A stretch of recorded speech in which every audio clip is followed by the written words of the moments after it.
மாணவர்களே, மேல்நிலை 2ஆம் ஆண்டு கணக்கு பதிவேலிருந்து முழுமை பெறா பதிவேடுகளில் இருந்து கணக்குகள், இதில் இருக்கக்கூடிய எடுத்துக்காட்டு கணக்குகளை பார்க்கலாம். முதல் கணக்கா லாப நட்ட அறிக்கை எவ்வாறு தயாரிப்பது அப்படின்னு பார்ப்போம். எடுத்துக்காட்டு 1, பின்வரும் விவரங்களில் இருந்து லாபம் அல்லது நட்டம் கணக்கிடவும். விவரம்: ஆண்டு தொடக்கத்தில் முதல் 2 லட்சம், ஆண்டு இறுதியில் முதல் 3,50,000, அவ்வாண்டில் கொண்டு வந்த கூடுதல் முதல் 70,000, அவ்வாண்டின் எடுப்புகள் 40,000. இப்ப இந்த கணக்கு போடணும்னா லாப நட்ட அறிக்கை அப்படின்னு ஒரு படிவம் இருக்கு. அந்த படிவத்தை முதல்ல அப்படியே எடுத்து நம்ம எழுதிக்கலாம். 2017 மார்ச் 31ஆம் நாளோடு முடிவடையும் ஆண்டிற்கான லாப நட்ட அறிக்கை. இந்த லாப நட்ட அறிக்கை இப்படிதான் இருக்கும்.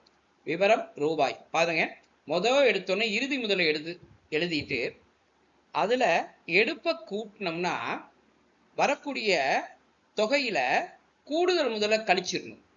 கழிச்சோம்னா சரி கட்டப்பட்ட இறுதி முதல் வந்துடும். அதுல தொடக்க முதல கழிச்சோம்னா லாபமா நட்டமா அப்படின்னு தெரிஞ்சுக்கலாம். இதுதான் அந்த லாப நட்ட அறிக்கையோட படிவம். முதல்ல இறுதி முதல் எடுப்ப கூட்டணும், கூடுதல் முதல கழிக்கணும், கழிச்சோம்னா இறுதிக்கு சரி கட்டப்பட்ட இறுதி முதல் வந்துடும். அதுல தொடக்க முதல கழிச்சோம்னா நமக்கு லாபமா நட்டமானு தெரிஞ்சிடும். இப்ப இந்த கணக்கை நம்ம போடுவோம். முதல் எடுத்தோன்னே இந்த இறுதி முதல் இருக்கு இல்லையா, இறுதி முதல எடுத்து இங்க எழுதிக்கிறேன். இறுதி முதல் 3,50,000 எடுத்து நான் இங்கே எழுதிக்கிறேன். அடுத்து எடுப்புகள், அதை கூட்டணும். இந்த எடுப்புகள் 40,000 எடுத்து எழுதுறேன். இப்ப நான் கூட்டுறேன் 3,90,000. இப்ப அடுத்து என்ன பண்ணணும்னா இந்த கூடுதல் முதல கழிக்கணும். கூடுதல் முதல் எவ்வளவுன்னு பார்த்தா 70,000. அதை எடுத்து இப்ப நான் எழுதிடுறேன்.